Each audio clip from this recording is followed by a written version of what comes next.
There was actually a very, very big mistake in the movie The Secret. And in the movie The Secret, the story that was told was that all you have to do is think, believe in your heart, and you'll achieve. It's not true. There's a lot of people who think wonderful, great thoughts. They believe that I deserve this and I can have this. But they don't do one thing, and this is what causes their problem. They don't take consistent action every day. So in The Secret, they didn't talk about you have to do the right things in the right order at the right time. I have met a lot of people who think and believe, and then they learn what they need to learn. They upgrade their knowledge and their skills. They overcome their fears. They overcome their doubts. They overcome their lack of confidence. They overcome their lack of certainty, and they take action anyway. And then little by little, things start to happen for them. They achieve the results. And we call that the law of Goya, G-O-Y-A, get off your ass. The shortcut is a lie. The hack doesn't get you there. And if you want to take the easy road, it won't take you to where you want to be. To reach goals and overcome obstacles and be the best version of you possible will not happen by itself. It will not happen cutting corners, taking shortcuts, or looking for the easy way. There is no easy way. There is only hard work, late nights, early mornings, practice, rehearsal, repetition, study, sweat, blood, toil, frustration, and discipline. Nothing about my life is lucky. Nothing. A lot of grace, a lot of blessings, a lot of divine order, but I don't believe in luck. You see people who do big things and you automatically say, that guy's so lucky. Going to work every day and then becoming a multimillionaire, that's not luck. That's action and reaction. Quit believing in luck and start believing in work. Start believing in results that come from your actions. It won't be easy.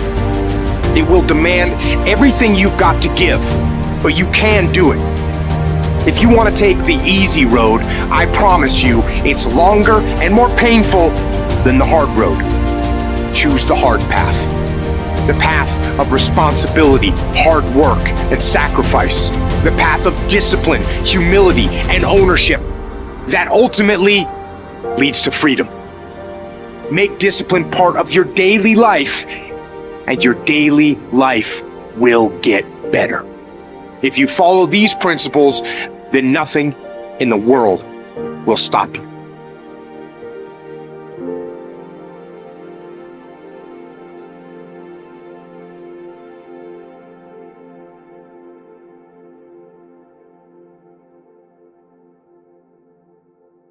You see big things, you hear big things, you see people who do big things, and you automatically say, wow, that guy's so lucky. But going to work every day for 20 years and grinding your ass off and then becoming a multimillionaire, that's not luck.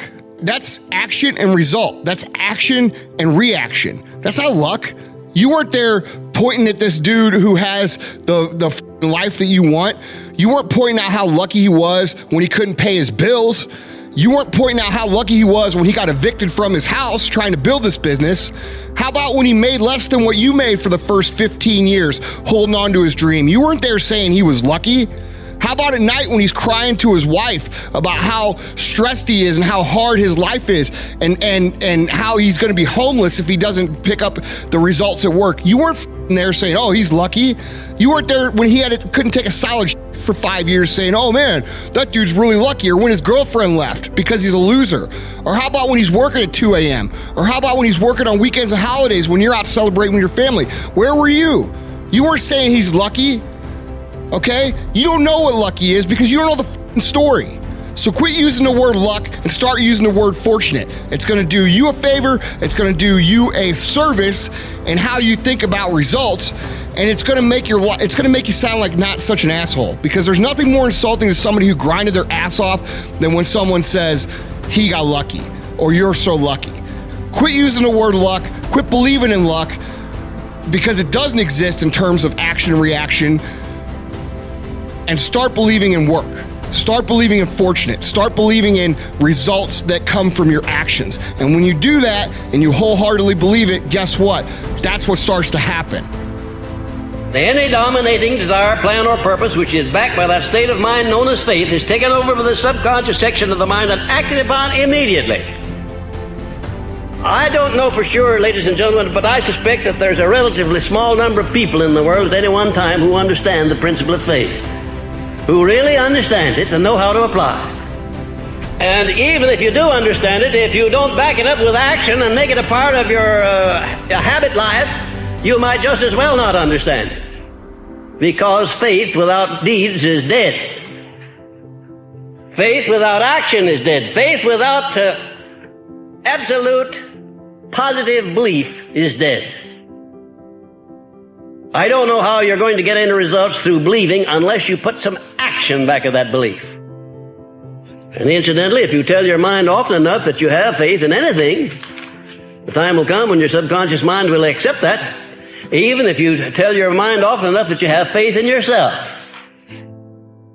Had you ever thought what a nice thing it would be if you had such complete faith in yourself that you wouldn't hesitate to undertake anything you wanted to do in life? Had you ever thought what a benefit that would be to you? The first question is why? Why should you try? Kids often ask, why? Ask yourself, why get up that early? Why work that hard? Why read that many books? Why make that many friends? Why go that far? Why earn that much? Why give that much away? Why put yourself through all those disciplines? Why is an excellent question. The best answer I know to the question why is the second question to ponder. Why not? What else are you going to do with your life? Why not see how far you can go, how much you can earn, or read, or share? Why not see what you can become, or how far you can go? Why not? You have to stay here until you go. Why not? The third question goes a bit further. Why not you? Some people have done the most incredible things with a limited start. Why not you? Some people do so well they get to see it all. Why not you? Why not you watching the morning mist rise over the mountains of Scotland, soaking up history in London, or exploring the mysteries of Spain? Why not you having lunch in one of those neat little sidewalk cafes in Paris? There's nothing like a stroll through the Palace of Versailles. Someday you must gaze directly at the Mona Lisa. Why not you on a sailing schooner in the Caribbean? Take a quiet walk along the beach with that incredible feeling, knowing you are enjoying the result of a disciplined effort. Why not you, with an unusual awareness to the heartbeat of life? Why not you? The last question is the key to action. Why not now? Why postpone your better future any longer? Get at it today. Get some new books, make a new plan, set a new goal. Ask some new questions, lock on to a new resolve, make a new effort, and do it all now.